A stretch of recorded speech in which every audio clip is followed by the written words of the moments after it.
Hello, and congratulations on completing Walden University's doctoral writing assessment requirement. In this video, we'll help you transition from the doctoral writing assessment requirement into the next stages of developing your writing skills. This includes both where you should continue to receive writing support and what areas of your writing to focus on next. First, we'll introduce ourselves. My name is Beth Nastachowski, and I'm a Writing Center staff member and contributing faculty. I'm joined by my colleague and co-presenter, Jess.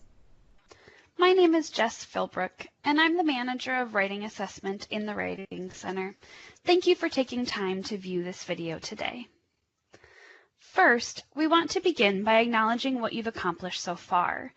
You may be watching this video because you took the doctoral writing assessment and scored a 4 or a 5, meaning that in your writing you demonstrated that you wrote clearly in response to a prompt, organized ideas clearly in the essay, and used strong grammar and mechanics.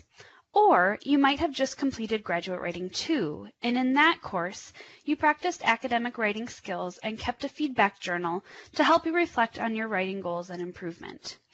Whichever group you fit into there, that's where we've been until this moment. But, as all of us know, those writing skills are something you can and should continue to develop over time, even after passing an assessment, even after taking a writing class. They're the kinds of things you just hone in on and learn more about as you continue your pursuit of your doctoral education. I'm going to start by talking a little bit about how to actively develop your skills. It can be challenging, particularly at this level as a doctoral student, to really take the time to step back and look at what are your writing skills and where do you potentially have some areas for improvement. So, here are some steps that I recommend for actively developing your writing skills through the next few years of your doctoral program. The first thing is to identify or revisit writing goals. You might be able to do this through feedback you've received on papers or through your own analysis of your skills and reflection on what your strengths and weaknesses are. You can ask yourself, do I want to work on my paraphrasing? Do I want to work on sustaining my writing process and writing a little bit every day? Do I want to work on APA and scholarly voice? Whatever you want to work on, identifying those goals is the first step. Then, in your coursework, you can use your assignments to practice these skills. Chances are that you aren't writing your full capstone yet, so you can use your coursework to practice skills like paraphrase, scholarly voice, analysis, and synthesis. Your coursework asks you to do a lot of those same things that you'll do in your doctoral capstone, so you can use those assignments to cultivate the skills you need for later.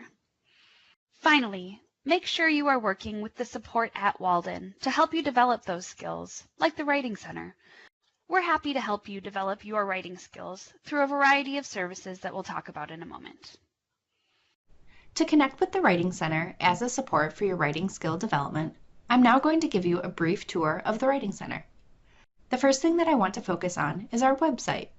The Writing Center website is accessible from your student portal, but you can also use our direct URL. You can access all of our resources on the Writing Center website that I'll talk about next, along with our website content that offers resources on grammar, mechanics, scholarly writing, and APA. As I mentioned, you can access multiple services from our website, including our paper review appointments. Our paper review appointments are scheduled appointments that you make online. You create a profile, and then you upload a paper and provide some information for the writing instructor who will review it.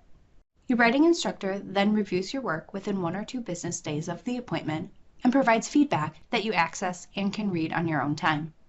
So if you have written an assignment for your foundations course, perhaps last term, and you want to know where does your writing stand, what things should you improve, you could submit that assignment to a paper review appointment for our feedback. Or you can make an appointment for a paper that's due later this week and ask for feedback before you submit the paper. All of our writing instructors are trained professionals who have master's or doctoral degrees, and their main role is serving students in this way, so we highly recommend you take advantage of this option. Another resource that we have is webinars, which are our 1-hour presentations on writing, grammar, or APA topics. Our focus in webinars is to help you develop skills, so we include activities, share resources, focus on practical tips, and provide examples. It's also a chance to connect with other students and ask our staff questions live. Note that webinars are also recorded, so you're welcome to watch them after they're presented live too. We also have a social media presence on Twitter and Facebook, and more informal resources on our blog and podcast.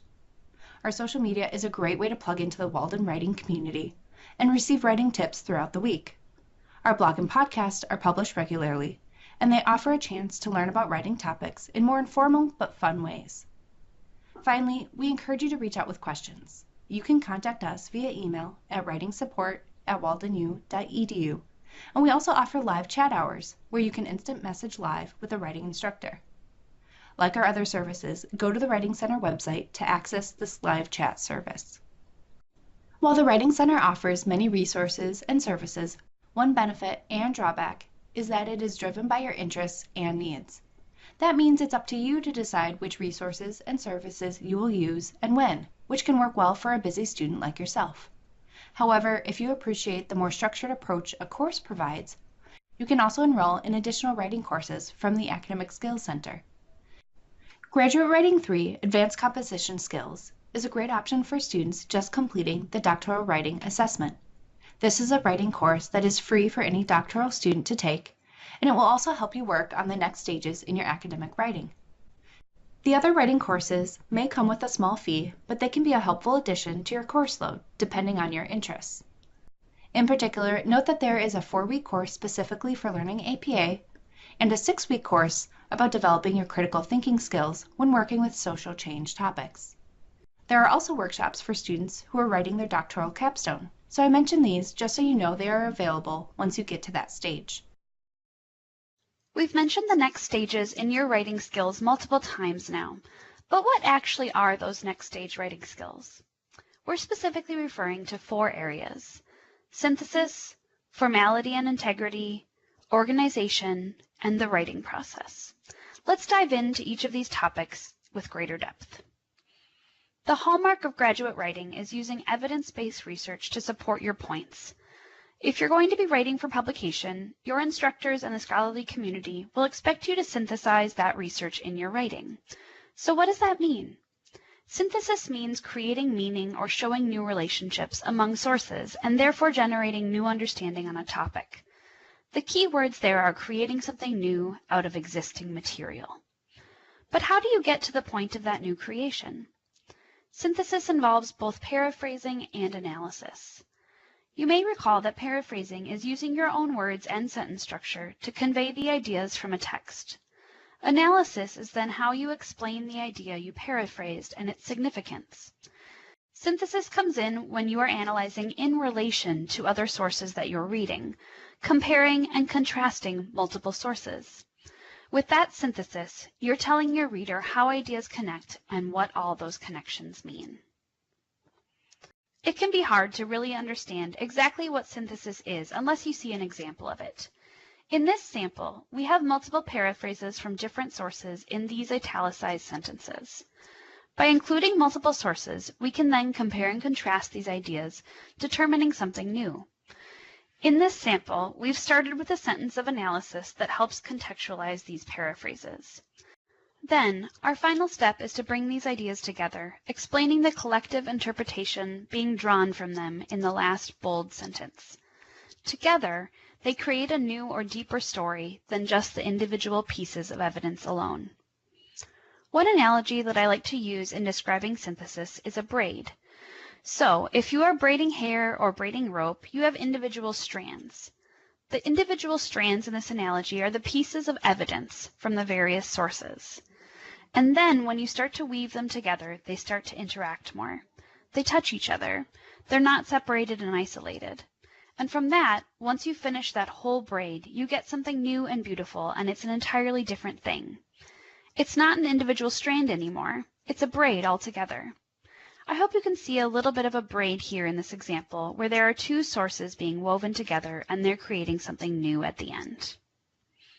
Another important consideration in your writing development is ensuring you're presenting yourself in a scholarly manner with authority and credibility. And scholarly voice is really important in establishing that authority and credibility. That means writing in a clear and straightforward manner with formal paraphrasing and no contractions. metaphorical language is seen in more informal and creative writing, so you want to avoid that as well. An example of that might be if you were to write, "The researchers hit the ball out of the park with their sample size." You would revise that by saying, "The researchers had a significant sample size." This revision doesn't have the flair of a metaphor, but it is direct and precise and more aligned with scholarly writing.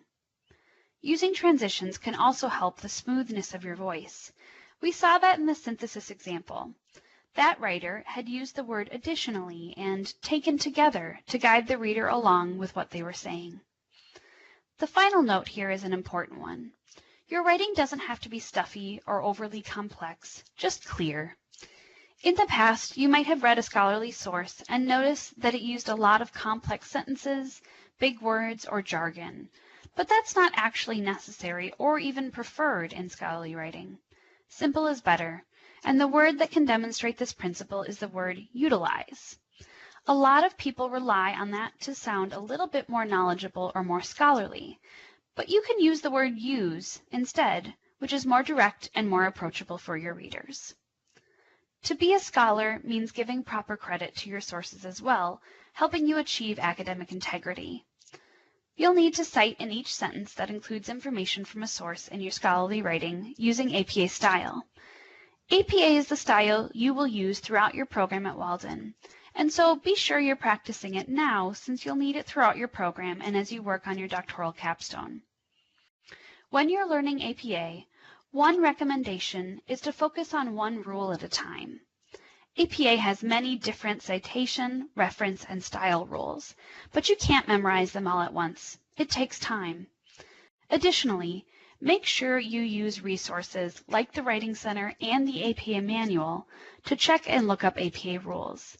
Even we in the Writing Center who work with APA every day look up APA rules. The third component of scholarly writing that we'll talk about is organization. As you begin to write longer and longer papers, organization will become more important because there will be more opportunities for readers to get lost. Your scholarly papers should follow a general format with an introduction, body paragraphs, and conclusion. The introduction starts with a broad background on the topic that you're focusing on, and then it narrows down to a thesis statement. The thesis is where you articulate your argument or your stance. This area is lighter on citations than other areas because this is the broad opening to your paper rather than specific details that you're pulling from sources. Then, within the body of the paper, you might want to use headings to organize the content that you're presenting to the reader. Headings can be used in various stages in your writing process, so they can be used as an initial outline to map out what you're going to say.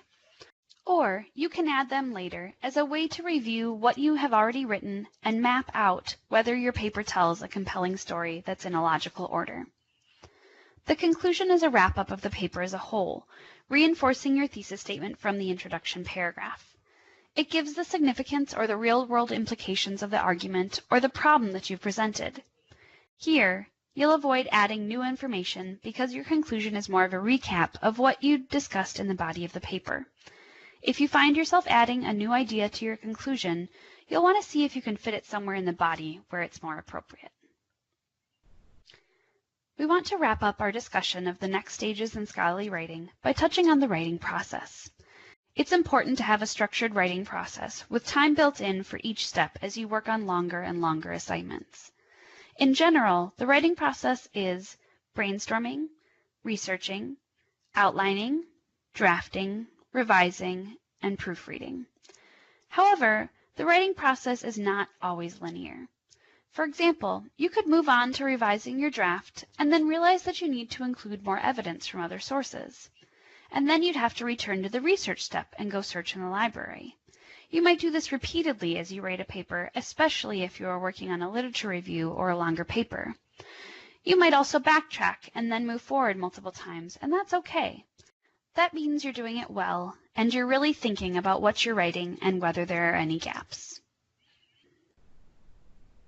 We have covered many aspects of academic writing today, and how you proceed in developing your writing skills is up to you.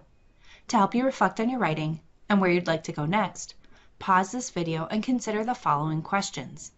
Brainstorm some answers, either thinking about those answers or writing them down. Use this brainstorming to guide your writing development as you continue in your program. We hope you now feel empowered to continue to develop your writing skills, armed with the knowledge of what writing skills to work on next, and the supports available to you in your writing development. To recap what we've talked about, remember to identify or revisit your writing goals and use your coursework as practice.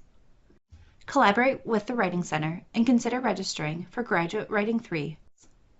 Make sure you think about those next stages in academic writing we discussed and develop your academic writing process.